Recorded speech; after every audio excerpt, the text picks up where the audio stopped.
في أحلى من الصحة؟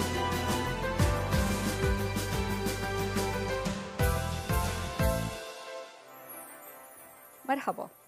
من المعروف أنه الشخير بيحدث نتيجة انسداد جزئي بمجرى الهواء والتنفس عن طريق الفم، وهالشي بيكون سبب لصوت الشخير خلال النوم. وبهالسياق توصل علماء بريطانيين حديثاً لابتكار جهاز صغير بيشبه لهاية الأطفال لمعالجة الشخير.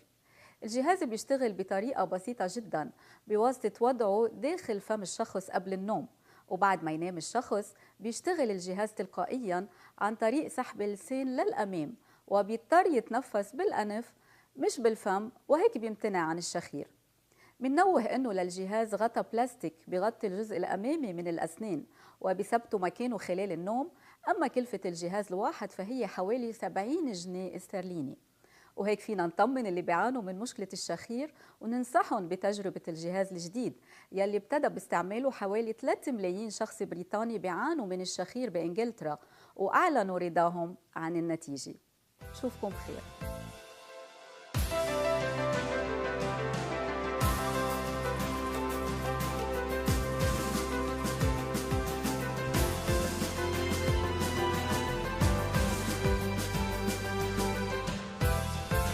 في أحلى من الصحة؟